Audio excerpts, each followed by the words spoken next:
안녕하세요. 우리가 찬란한 우리 불교 미술에 대해서 공부하고 있는데요. 오늘은 고려의 사찰 건축과 그리고 조선시대의 사찰 건축에 대해서 공부를 할 거예요.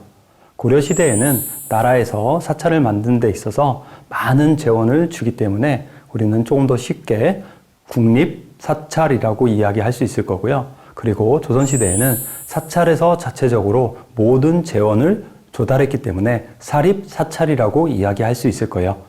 이 말도 좀 어려우신가요? 그럼 조금 더 쉽게 설명을 해 드릴게요. 자, 여러분이 잘 알고 있는 불국사가 있어요. 예를 들어서 불국사에 비가 많이 와서 불국사에 부처님을 모시고 있는 대웅전이 무너졌는데요.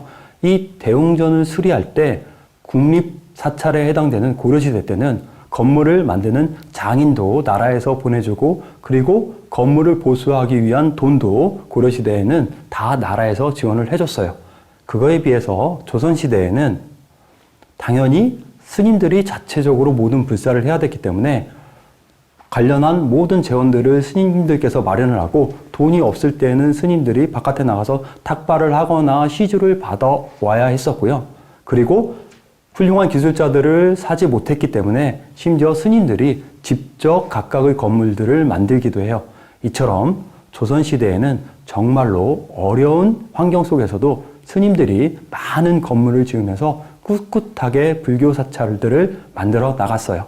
자, 그러면 우리가 고려의 사찰과 조선시대의 사찰들은 어떠한 차이가 있고 또 어떠한 의미가 담겨져 있는지 저와 함께 한번 살펴보도록 해요. 자, 고려의 사찰을 먼저 좀 살펴보도록 할게요. 고려는 아까 제가 설명을 드릴 때 국립사찰이다라는 의미로 말씀을 드렸어요. 국립사찰이 되기 위해서는 뭔가 법제화된 제도가 있어야 되겠죠. 그 제도는 이미 태조 왕건 때부터 만들어지기 시작해요. 태조 왕건이 삼국통일을 이루고 고려를 건국하고 그리고 돌아가실 때쯤 아들들을 위해서 10개의 아주 중요한 덕목을 내려주세요. 그거를 우리는 후뇨 10조라고 이야기를 하는데요. 이 후뇨 10조에 고려의 사찰과 관련된 아주 중요한 3가지 덕목이 있어요. 그 중에 첫 번째 덕목이 뭐냐면 고려에 만들어지는 많은 사찰들은 실제로 나라에서 그러니까 왕이 직접 주진을 파견해야 된다라는 이야기가 있고 이거는 한편으로는 태조 왕건 이후에 전국에 많은 사찰들이 만들어지다 보면 사사로이 스님들이 스스로 주지가 되고자 하기 때문에 이것을 방지하기 위한 계책이 되겠죠. 또 하나, 두 번째 조항은 고려의 많은 사찰들은 이미 도선국사에 의해서 아주 중요한 곳에 위치하기 때문에 더 이상 왕이 허락하지 않으면 사찰을 짓지 마라. 사찰을 많이 짓다 보면 결국은 고려의 직위가 훼손돼서 고려가 망할 수도 있구나라는 이거를 경계하기 위해서 일부러 태조 왕건이 전국에 있는 사찰들을 나라에서 인가를 해서 만들어라 라고 이야기를 해요. 그리고 세 번째로 연등과 팔관회를 많이 개최해라 라고 이야기를 하죠. 바로 이 연등, 여기서 말하는 연등이 뭐냐면 연등, 우리가 부처님 오실 날 하면 연등을 기른 그런 불교적 행사를 이야기해요. 태조 왕건이 얘기한 10가지 훈육 10주 중에서 3가지 나라에서 사찰의 주지 스님을 파견하고 그리고 나라에서 점지하는 곳에 사찰을 만들고 그리고 각종 행사를 나라에서 주관했다는 의미는 다른 말로 말하면 결국은 고려의 사찰은 국립기관에 해당된다라고 우리는 미루어 짐작할 수 있어요. 자, 그러면 고려시대의 본격적인 건축물을 통해서 남아있는 건축물을 통해서 고려의 사찰 건축이 과연 국립이었기 때문에 어떻게 만들어지는지에 대해서 살펴볼까요? 고려의 사찰 건축 중에서 실제로 남아있는 건축은 딱 3동밖에 안 되죠. 봉정사, 극락전이 있고 그리고 부석사, 무량수전이 있고 수덕사, 대웅전이 있어요. 이 3가지 건물 중에서 가장 이른 시기에 만들어진 건물은 봉정사, 극락전이고요. 고려시대의 건물을 차차 살펴보기 앞서 고려 전기와 후기의 가장 특징적인 건물 특징을 한번 우리가 이야기해 볼 거예요. 고려의 건축 형태에 대해서 이야기할 때 우리는 주심폭의 건축이라고 이야기를 해요. 주심폭의 건축은 어떠한 형태냐면요.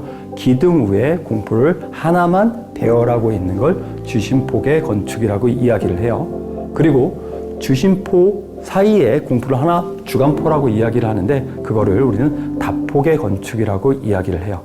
그래서 고려 초기에는 주심폭의 건축을 만들고 고려 후기로 가면 포가 많아지는 다폭의 건축을 만들어요. 그러면 고려 전기에 있는 대표적인 주심포 건물부터 좀 살펴보도록 할게요.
우리가 고려시대 목조 건물 하면 너무나 잘 알고 계시는 건물은 바로 봉정사에 있는 봉정사 극락전이라는 건물로 알고 있을 거예요.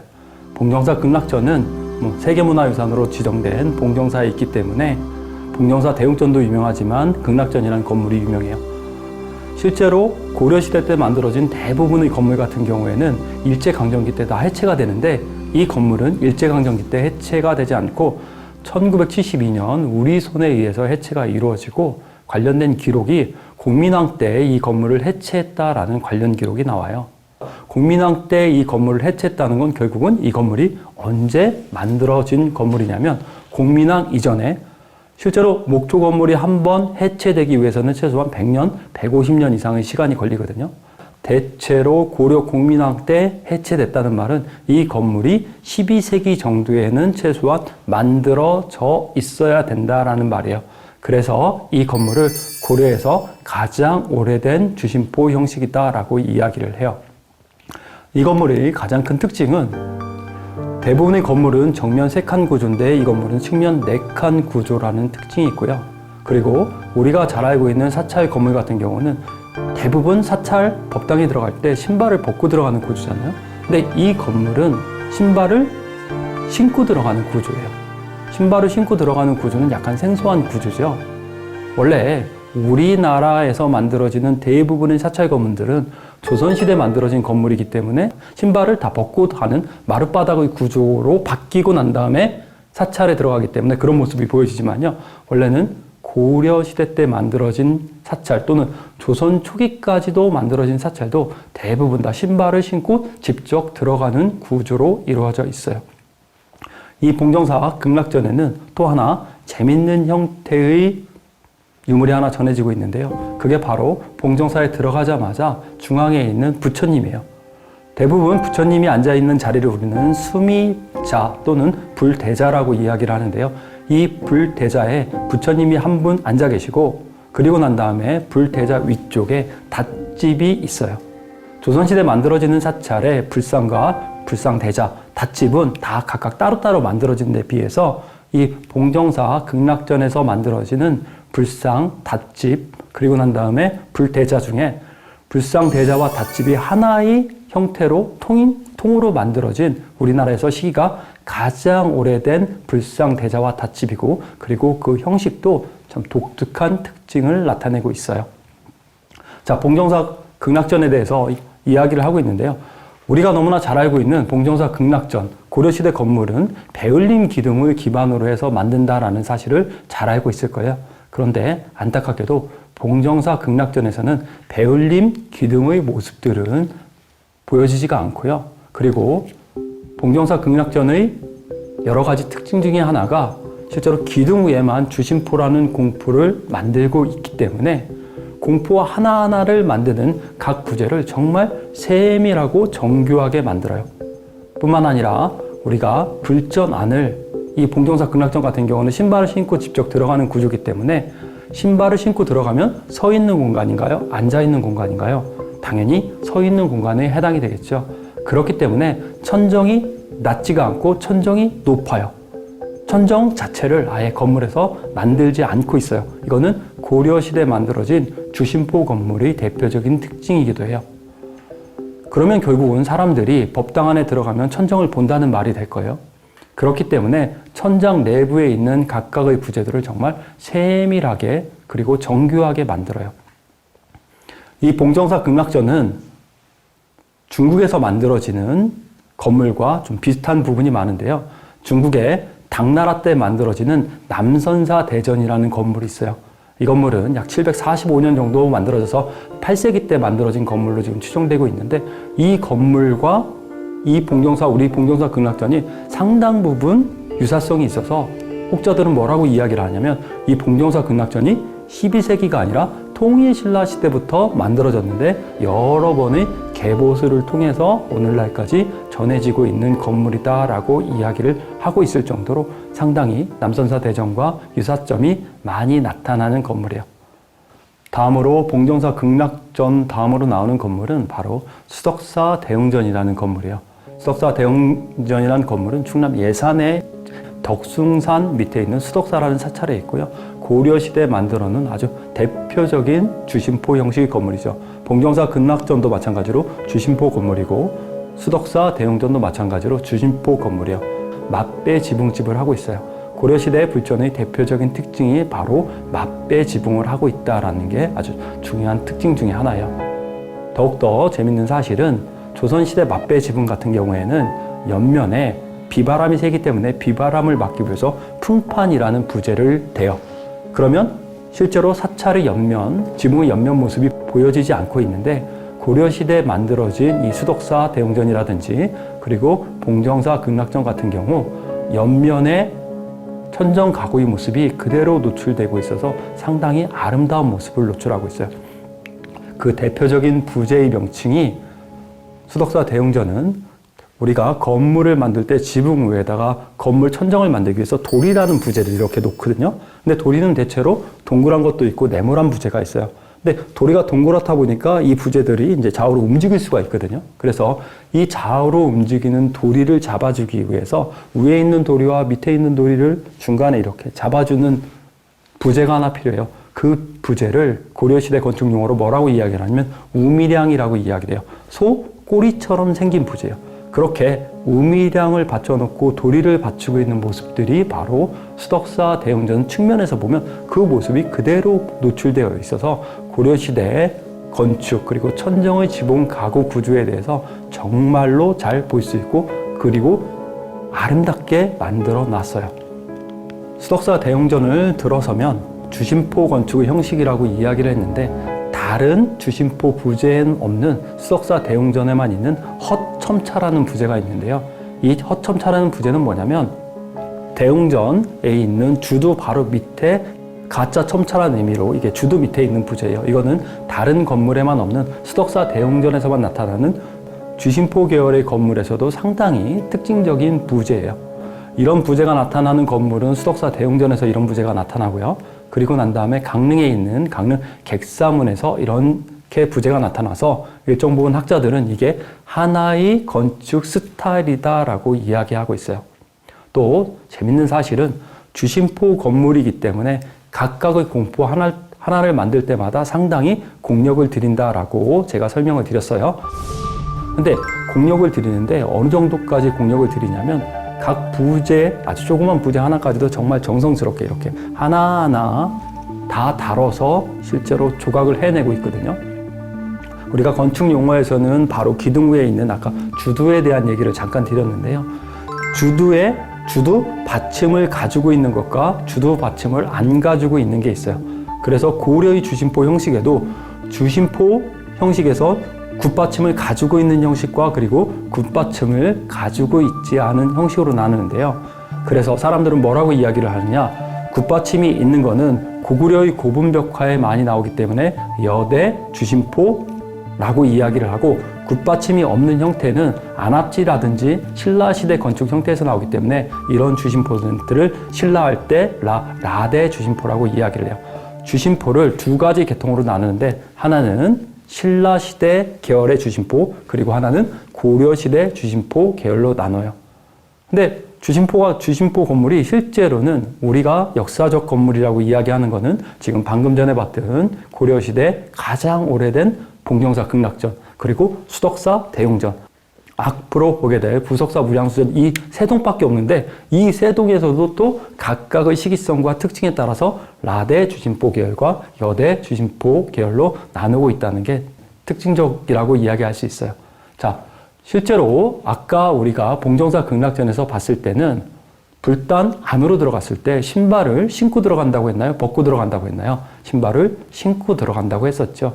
수덕사 대웅전 안을 들어가 보면 수덕사는 신발을 벗고 들어가는 구조거든요. 그러니까 원래 수덕사 대웅전도 옛날에는 신발을 신고 들어가는 구조였을 건데 시간이 지나면서 조선시대 개념에 맞춰가지고 마룻바닥을 깔고 신발을 벗고 들어가는 구조로 바뀐 거예요. 이 얘기는 다시 말하면 무슨 얘기냐면 아주 오래된 불교 건물이라 하더라도 결국은 시간의 지남에 따라서 각각의 시대적인 건축 스타일이 반영될 수밖에 없다라는 말이 돼요. 자, 그러면 신발을 벗고 수덕사 대웅전 안으로 들어가 보면요. 어떤 모습일까요? 부처님이 중앙에 계시고 아까 말씀드린 대로 위에 천장이 다 노출되어 있는 연등 천장의 구조예요. 그리고 각각의 천정 지붕 부장 하나가 정말로 장식이 잘 되어 있고 훌륭하게 짜 맞춰져 있어요. 그리고 또 불단이 놓여 있는데 불단이 각각 하나의 부처님을 세 분 모시고 있는데도 불구하고 하나의 부처님의 각각의 부처님을 별도로 놓고 있고 조선 후기 같은 경우에는 사찰 건축 안에 불단이 크고 대부분 불단 위주로 건물을 구성하는 데 비해서 이 수덕사 대웅전 같은 경우 그리고 고려시대에 만들어진 건물은 불단, 부처님 위주의 건물 형태가 아니라 실제로 많은 사람들이 들어가서 예불 드릴 수 있을 정도로 부처님의 영역을 공간을 좀 줄여서 만들어 놓은 게 특징이에요. 그래서 대체로 수덕사 대웅전 안에 들어가 보면 상당히 건물이 층고가 높아서 시원하다는 느낌 그리고 이런 곳에서 한번 절을 드려보고 싶겠다라는 이런 느낌이 들기도 해요.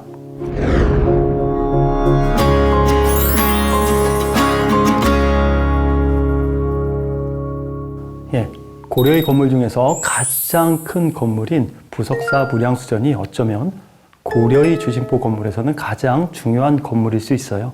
이 부석사 무량수전은 1376년에 만들어진 걸로 지금 전해지고 있죠. 실제로 한 14세기 정도에 만들어진 건물인데 실제로는 가장 큰 규모이기 때문에 고려의 건축 스타일을 가장 잘 반영하고 있어요. 근데 여기서 재밌는 점은 기존에 있었던 고려의 건축은 봉정사 극락전이라든지 수덕사 대웅전 같은 경우는 아까 지붕에 대해서 이야기할 때는 맞배 지붕의 형태를 띠고 있지만 이 부석사 무량수전은 맞배 지붕의 형태가 아니라 조선시대 다포계 건축에서 많이 나오는 팔짝 지붕을 띠고 있어요.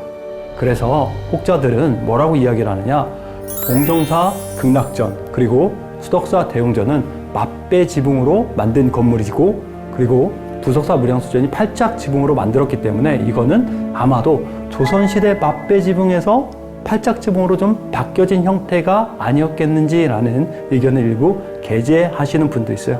하지만 전체적인 평면의 크기라든지 이런 것들을 보면 부석사는 아마도 맞배 지붕이 아니라 팔짝 지붕으로 만들어졌을 가능성이 커요.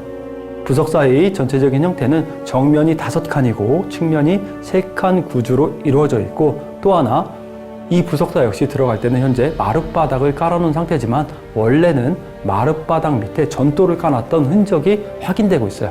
시간이 지나면서 일반 관람객 또는 일반 신도들을 위해서 마룻바닥으로 바꿔놓은 형태고요. 이 부석사 무량수전의 가장 큰 특징은 여러분이 너무나 잘 알고 계시는 배울림 기둥에 기대서서라는 이야기를 알고 계시죠? 무량수전 배울림 기둥이 정말로 아름다운 기둥의 형태라고 이야기할 수 있어요. 고려하면 당연히 배울림 기둥에 대해서 이야기를 하고 고려 건축의 가장 큰 특징이기도 하죠. 그러면 실제로 여러분, 왜 고려 사찰에서 베을린 기둥을 많이 사용을 했을까요? 수덕사, 그리고 난 다음에 아까 봉정사 극락전에서는 베을린 기둥이 잘 안 나온다라고 이야기를 했어요. 그거에 비해서 정말로 고려의 건축에서 베을린 기둥이 가장 잘 나오는 건물이 이 부석사 무량수전이라는 건물인데요. 부석사 무량수전에서 베을린 기둥을 배열하는 방법은 다른 뜻이 아니라 실제로 이렇게 평평한 평주 기둥을 부석사 무량수전에 이렇게 배열을 하면 멀리서 바라봤을 때 상대적으로 기둥이 이렇게 늘씬해 보여서 전체적으로 건물이 조금 불안정해 보이는 문제가 나타날 수 있어요. 그래서 중앙에 배를 좀 불림으로써 건물 자체가 안정적인 요소로 보이기 위해서 일부러 고려시대 건물 같은 경우에는 이 주심포 밑에 있는 기둥을 배를 불리는 배을림 기둥이라고 이야기를 할 수 있어요. 근데 여기서 재밌는 거는 그렇다면 배을림 기둥이라면 어떠한 형태든 배가 나오면 되잖아요. 이렇게 위에 기둥 바로 밑에 윗부분에서 배가 나올 수도 있고 그리고 난 다음에 또 배가 밑에서 나올 수도 있는데 이 무량수전의 베을린 기둥의 배 나옴이 고려 사찰 중에서도 가장 아름다운 배 나옴 기둥 위치에 해당이 돼요. 무량수전 이제 안으로 들어가 보면요. 무량수전 안에는 아까 보여드렸던 봉정사 극락전 그리고 난 다음에 수덕사 대웅전과는 조금 다른 모습이 펼쳐져요. 원래 대부분 불전 앞쪽에서 이렇게 들어가다 보면 부처님이 불전 중앙에 이렇게 배치하고 있어야 되는데 이 부처님은 부석사 무량수전 안에 있는 부처님은 측면을 바라보고 있어요. 고려시대 만들어진 불전 중에서 유일하게 측면을 바라보고 있고 조선시대 만들어진 불전 중에서는 이렇게 측자양을 하고 있는 사찰의 불전이 몇 개 있어요. 잘 아시는 영광 불갑사 대웅전이라든지 그리고 양산 통도사 영산전이라든지 이런 건물들이 측면을 좀 바라보고 있는데 이 부석사가 바른 그런 건물이 가장 원형적인 형태고요. 혹자들은 부석사에서 부처님이 측면을 바라보는 이유가 다른 이유가 아니라 부석사에 계시는 부처님을 아미타불로 보고 아미타불이 서방을 바라보기 위해서 일부러 측면향을 했다라고 이야기하기도 하지만 실제로는 부석사의 여러 가지 형태, 그러니까 이 부석사를 처음 만들었을 당시 의상 스님이 이 부석사를 기본적으로 만들었기 때문에 고려시대 건물이 있다 하더라도 기본적인 그 밑에 뼈대는 의상 스님이 만들었을 통일신라 시대 또는 삼국시대 가라무의 뼈대에 의해서 이제 부석사 무량수전이 올라갔을 가능성이 크거든요. 그렇게 본다면 측자양을 하고 있는 것 자체도 이미 통일신라 시대부터 이렇게 된 모습이 고려시대의 무량수전으로 탈바꿈하지 않았나라는 생각이 들어요. 정확하게 어떠한 이유에서 이 부석사 무량수전에 있는 불상을 축자법을 사용했는지는 알 수 없어요. 하지만 중요한 포인트는 부처님을 중앙에 배열하는 것보다 이쪽에 배열함으로써 조금 더 넓은 공간이 확보되고 그리고 많은 사람들을 수용할 수 있었다는 건 사실이에요. 자, 그리고 부석사 무량수전 안에 들어가면 앞에서 우리가 말씀드렸던 봉정사 극락전과 그리고 수덕사 대웅전이 천장 구조가 높아서 훤히 보이듯이 부석사 무량수전 역시도 마찬가지로 천장이 높아서 구조들이 지붕 천장 가구들이 잘 보여요. 심지어 부석사 무량수전 같은 경우에는 천장을 구성하고 있는 부재들이 상당히 많은데 그 부재의 사이즈가 전체적으로 다 똑같아요. 그러니까 천정을 어떻게 쌌다라고 생각하시면 되냐면 레고 블록 쌓듯이 이렇게 한 단 한 단 쌓아서 나갔다. 똑같은 부재를 이용해서 천정을 쌌다라고 생각하시면 돼요. 이거는 좀 더 쉽게 말하면 그냥 천정을 쌓을 때 밑에서 하나하나 부재를 아주 특별한 설계도를 통해서 하나하나 부재들을 일정하게 맞추고 일정하게 잘라서 그 부재들을 통해서 부석사 무량수전의 지붕 구조를 만들었다라고 생각하시면 돼요. 자, 실제로 우리 역사서에는 불교 건축 또는 민가 건축에서도 정확한 설계도가 전해지지 않고 있어서 우리나라 건축에서는 이 설계 법칙이 없었을 것이다 라는 게 기본적인 견해지만 부석사 무량수전에서 발견되는 이 레고식처럼 쌓는 이런 천정 구조를 통해서 아마도 우리나라에도 중국의 송대의 아주 유명한 건축 법신서인 영조 법식서 같은 사찰 건축 또는 민가 건축의 법식서가 존재했을 가능성이 있다라는 이견을 피력할 수 있게 해준 게 바로 무석사 무량수전이라서 상당히 우리 역사에서는 중요한 건물로 인지할 수 있습니다. 자, 그러면 지금까지 설명한 세 개의 봉정사 극락전, 수덕사 대흥전, 무석사 무량수전 세 개를 통해서 간단하게 고려시대 사찰 건축, 고려 전기 사찰 건축을 좀 정리하도록 할게요. 일단 기본적으로 고려시대에 만들어진 사찰 건축들은 대체로 주심포 계열로 만들어진다. 주심포 계열의 형식에 따라서 나대 주심포와 여대 주심포로 나눌 수 있다. 지붕의 형태는 가급적이면 맞배 지붕과 팔짝 지붕을 같이 쓰는데 실제로는 조금 더 시기가 앞서는 건물들은 맞배 지붕을 쓰고 그리고 부석사 무량수전에서 팔짝 지붕을 만든다. 그리고 불단 안의 구조도 불전 안으로 들어가면 사람들이 실제로 지금은 마루가 있다 하더라도 당시에는 사람들이 신발을 신고 들어가서 사방으로 나갈 수 있는 구조였어요.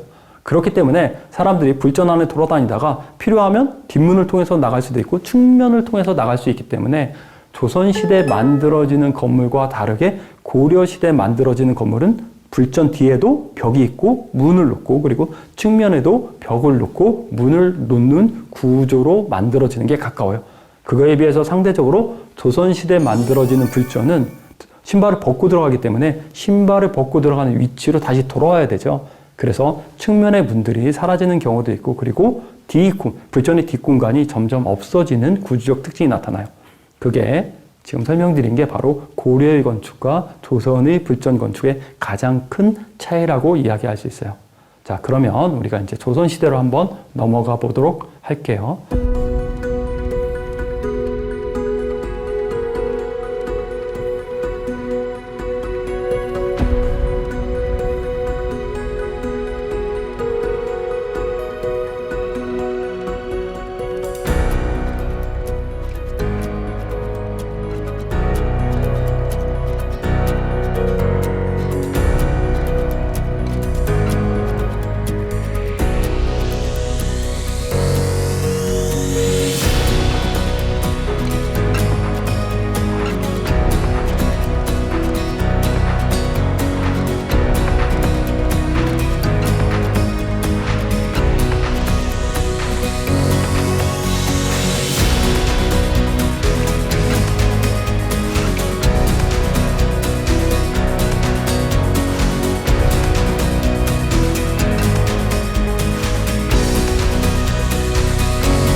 고려는 상대적으로 나라에서 모든 것들을 지원해줬기 때문에 각각의 건축물을 만드는데 엄청나게 훌륭한 건물들을 많이 만들고 그리고 고려의 불교 건축은 가장 건물을 잘 만드는 사람들이 만들었을 가능성이 높아요.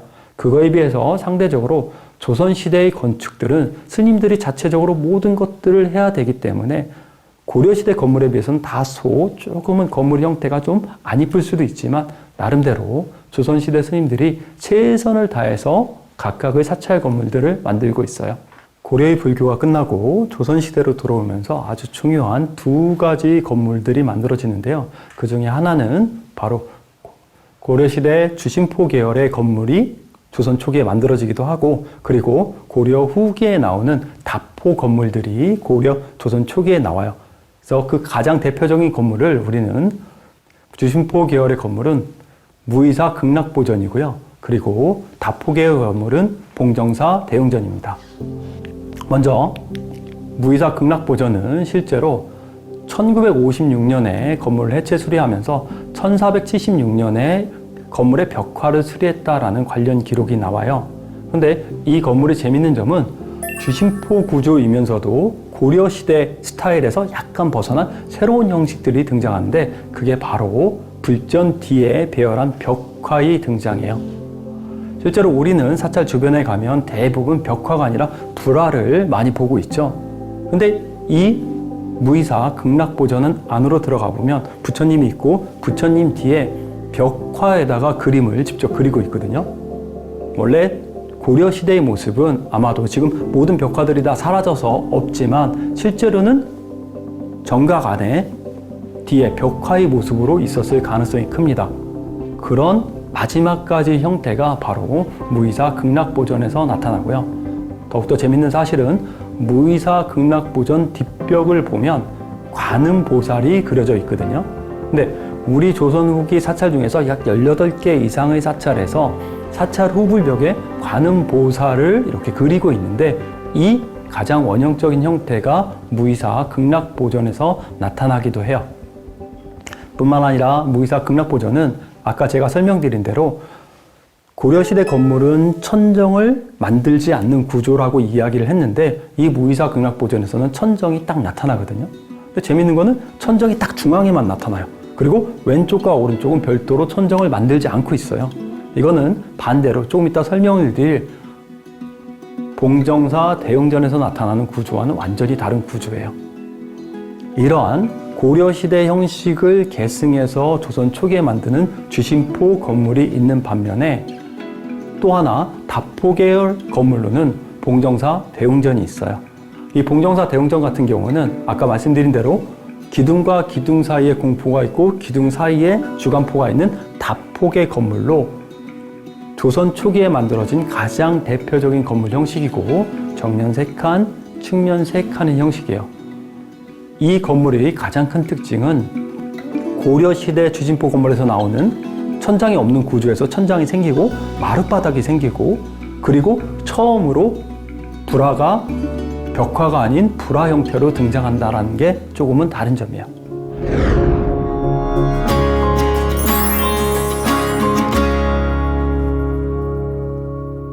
이처럼 조선 초기는 고려시대 건축을 계승한 주심포 계열의 건물과 다포계 건물을 만드는 병행해서 만드는 시기가 되고요. 그리고 바로 조선 후기로 넘어가게 돼요. 그런데 조선 전기와 조선 후기에서 가장 중요한 사건이 있죠. 바로 임진왜란이라는 사건이죠. 이 임진왜란은 대한민국 건축의 역사에서 가장 비극적인 사건이고요. 이 임진왜란으로 인해서 대한민국에 있는 모든 건물들이 거의 다 소실이 되는 참화가 발생하죠. 왕이 살았던 경복궁을 비롯해서 대부분의 궁궐들이 참화가 발생해서 잃게 되고요. 그리고 전국의 많은 사찰, 혹자들은 전국의 70% 사찰 이상이 전소됐다라고까지 이야기를 해요.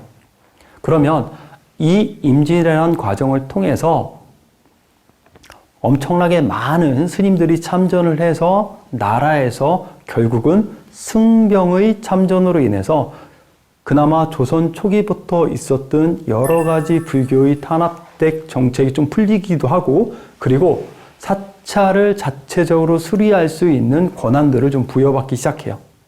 그래서 임진왜란 때 이렇게 많은 스님들이 참전을 하고 그 스님들이 나중에 시간이 지나서 어디까지 가서 공사를 하냐면 나라의 기간산업인 남한산성을 수축을 하는 공사까지 실제로 스님들이 가서 공사를 하는 일들이 발생을 해요.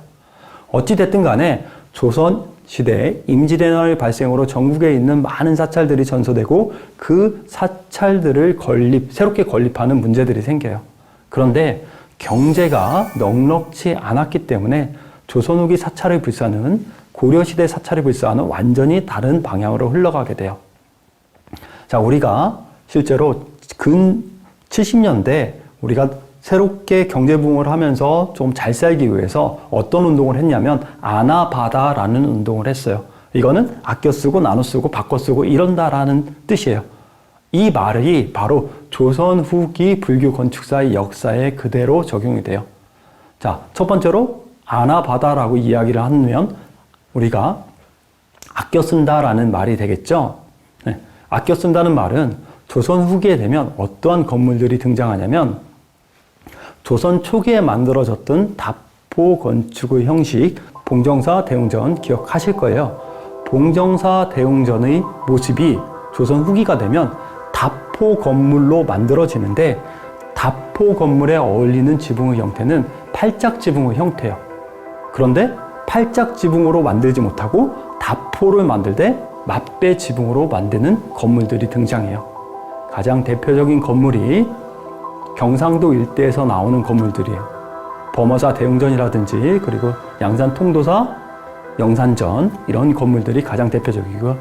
심지어 양산 통도사 대웅전 같은 경우는 어떤 특징이 있냐면 정면에서는 다포의 개수가 많지만 후면으로 가면 그 다포 개수가 줄어들 정도로 건물에서 강한 정명성이 나타나기도 해요. 그러니까 하나의 건물을 만드는 데 있어서 조선 후기에는 각각의 부재를 아끼기 위해서 상당히 노력을 많이 하고 있다. 그리고 그런 대표적인 건물 형태가 다폭의 맞배 지붕이었다라고 생각하시면 돼요. 자, 두 번째, 나눠 쓴다라는 말은 무슨 말일까요? 원래 원칙상은 하나의 전각에 부처님을 한 분만 모시는 게 기본적인 원칙이에요. 조선 후기가 되면 사찰 하나를 만들고 그리고 건물 하나를 만들기가 너무 어려워져요. 그래서 전각 하나를 만들고 그 전각을 실제로 세 분의 부처님 또는 세 분의 사람과 나눴어요. 그거를 뭐라고 이야기를 하느냐? 3단 신앙이라고 이야기를 해요. 중앙에, 부처님 중앙에 불보살단을 만들고 부처님과 좌우 보초보살사를 봉안을 해요. 그리고 난 다음에 측면에 신중단이라는 걸 만들어요. 그래서 신중을 봉안하기 위한 단을 만들고 또 별도로 임진왜란을 통해서 많은 사람들이 죽었기 때문에 그 사람들을 제사를 지내기 위한 연가단이라는 걸 하나의 전각에 다 만들어요. 하나의 전각을 만들어서 실제로 나눠 쓴다라는 얘기예요. 이거는 고려시대 개념에 비하면 정말로 사찰의 경제가 어렵기 때문에 가능했던 얘기고, 그리고 이 3단 신앙의 형태는 지금 우리 주변에서 보여지는 대부분의 사찰에서 그대로 전래가 돼서 우리 사찰의 원형적인 모습에 해당이 돼요. 우리가 조선 후기가 되면 많은 사찰들이 만들어지고 또 그 사찰에서 각각의 많은 건물들을 만들게 되는데, 처음에는 건물을 만들고 그리고 난 다음에 더 좋은 건물들을 만들게 돼요. 그러면 기존에 썼던 건물을 없애버리지 않고 정각 명칭을 바꿔서 새롭게 건물 명칭을 이렇게 부여를 해요. 예를 들어서 큰 대웅전이라는 건물을 만들고 옆에 조금 더 큰 대웅전을 만들면 대웅전이라는 건물은 이 큰 건물로 이동을 하고, 그리고 대웅전 밑에 있는 나안전이라든지 이런 건물들을 동일한 건물을 이용해서 만들어요. 이 말은 결국은 어떤 얘기냐면 때에 따라서는 건물을 바꿔 쓴다라는 얘기가 되겠죠. 마지막으로 다시 쓴다. 다시 쓴다라는 말은 어떤 말일까요? 우리가 조선 후기 건물을 보면 상당히 많은 부재가 들어가요. 예를 들어서 한번 부재를 계산해 볼게요. 3 곱하기 3칸의 불전이라고 이야기를 하면 기둥이 있을 거고, 기둥이 들어가고 초석이 들어가고 여러 부재들이 들어가요. 실제로 수치를 계산해 보면 각각의 건물 3 곱하기 3칸 불전을 하나 만들 때 최소한 부재가 400개에서 500개 정도의 부재가 들어가요. 이 부재 중에서는 초석, 기둥, 창방, 평방 여러 가지 부재들이 있어요. 근데 이 많은 부재 중에서 우리가 실제로 모든 부재를 다 새롭게 만들 수가 없어요. 그래서 주요 부재 중에서 기둥이라든지 대들보라든지 이런 부재는 나무를 구하기가 어렵거든요. 그래서 대들보 부재를 실제로 다시 재활용하기는 어렵겠지만, 실제로 기둥은 기둥 2개를 이렇게 이어서 쓰는 걸 동발이 이음이라고 이야기를 해요. 이 말은 다시 정리를 하자면 필요하면 부재를 재활용해서도 쓴다라는 말이 되겠죠. 조선 후기 불교 건축의 역사는 정말로 어려움 속에서도 나름대로 최선을 다해서 건축을 해 나간다라고 보시면 돼요. 자, 지금까지 고려의 건축과 그리고 조선의 건축에 대해서 대략적인 역사를 한번 살펴봤어요. 고려의 건축은 크고 화려하고 그리고 왕실에서 발언을 했기 때문에 얼마든지 멋지게 만들 수 있었지만, 중요한 거는 우리가 많은 전쟁을 통해서 남아있는 건물이 좀 없다라는 게 아쉬운 점이에요. 그거에 비해서 조선 후기 사찰을 그리고 사찰 건물들은 정말로 많이 남아있어요. 그런데 그 조선 후기 300년의 역사를 버티는 동안 정말로 사찰은 힘들었어요. 그런데도 불구하고 전국에 17, 18세기에 만들어진 많은 불전, 그리고 지금 현재 우리 주변에서 보여지는 사찰 대부분의 의식의 원형이 조선 후기에 만들어진 사찰에서 행해지는 행사 그리고 원형이거든요. 그렇다면 결국은 조선 후기 사회가 정말로 어려운 사회였지만 그 사찰 속에서 끊임없이 스님들이 들사를 통해서 오늘날까지 이 조선 후기의 많은 사찰들을 만들고 보존해 줬다는 것 자체는 정말로 우리가 감사하게 생각해야 되고 고맙게 생각해야 될 부분이라고 저는 생각합니다. 오늘 강의 여기서 마치도록 할게요. 감사합니다.